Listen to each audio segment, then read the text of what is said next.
Bởi vì da anh trắng này, da em đen đấy. Da trắng mà các bác thấy cái bọn này nó bị kính nhà mình đâu.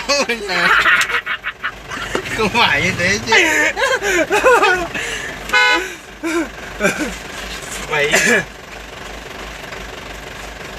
Xin chào anh em nhá. Nói Trần chụp ảnh quay phim á.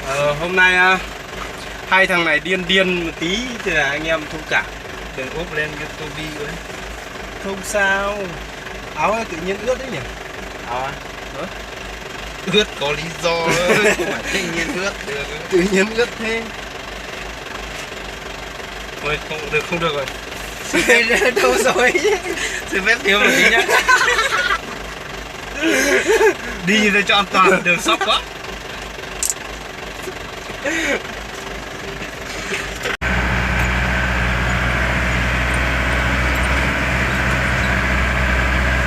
Em thấy bọn nó úp trần cái loại có một loại trần đẹp, có lát bóng đèn cái nhấp nháy cái kiểu trên trần này ôi ngon.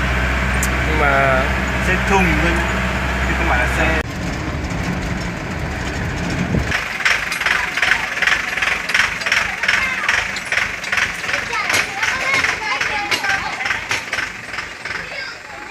xem là giới thiệu về bán xe nhá. lúc số có vô用cho mình đây cho phanh rồi Anh này là anh mua xe. Đấy. Áo đen như là người bán xe.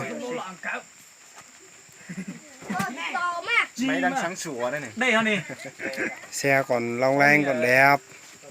Chẳng qua là muốn lên đời xe thế là bán thôi. lúc đó thì lò nhất đó chứ chỉ nhất cái mới đất tờ này lúc có xong cái mày chuyện cái chưa có là tạo chùi ra nhất là giá rau ở chỉ rau nhất này rau phun này rau man được bớt lúc này rau bây giờ cái lúc cái tàu cái phải xong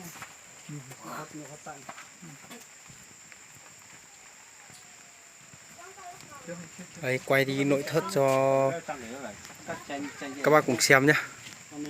Nội thất này rộng. Đây. Bỏ dép lên đây xong là đầu khoanh chân lên đây. Hay lắm bác ạ. Giới thiệu về xe. Bác này đang thử lượt cabin.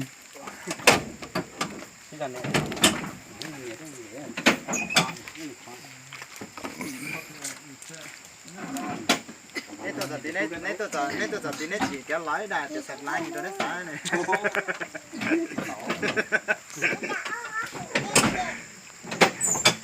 Nó chỉ đang lo đấy là nó định tận lái xe. Cái ở số này. Đây này cũng lẩu đây. Giao chìa khóa luôn.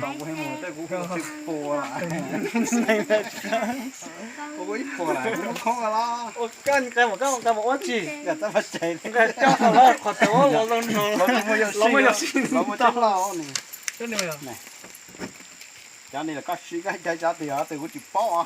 Cái gì nó cái nhà cắt giá. Nói chết rồi à, tao chết cái chủ chết. Đếm tiền à? Đến tiền phải cho anh em thấy nữa chứ. Đếm tiền thì phải cho anh em cùng nhau xem ấy chứ. Bán xe rồi giờ về xe máy thôi. Định mua con này nữa. Ai nhu cầu con xe máy này 2,5 triệu nha.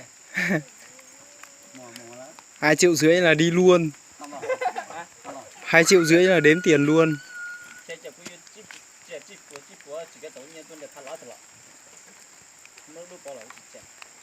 Chị này chơi như chỉ gió tổng để thái đó. Chỉ gió thiệt. Ôi các bạn thấy cái xe này chả. Rồi giờ ngồi xe máy về thôi. Mưa rồi mặc áo mưa vào. nhà chúng tôi đi khá nhiều nhé.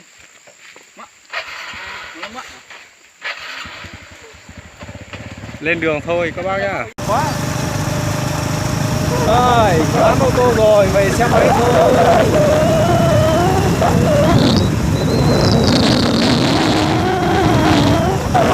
Mú mà không thích độ mà không có mú nhưng mà không đội mú. Hôm nay lên trước rồi không đội mú rồi. Hôm nay bán được ô tô này nhẹ người rồi. Để cái đầu óc nó thư giãn. Tối nay về ăn mừng. Tóc mình đẹp đấy ra. Đẹp mà.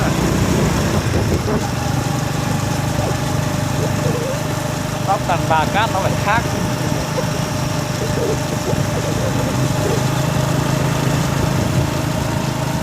Chào anh chị cô bác nhá.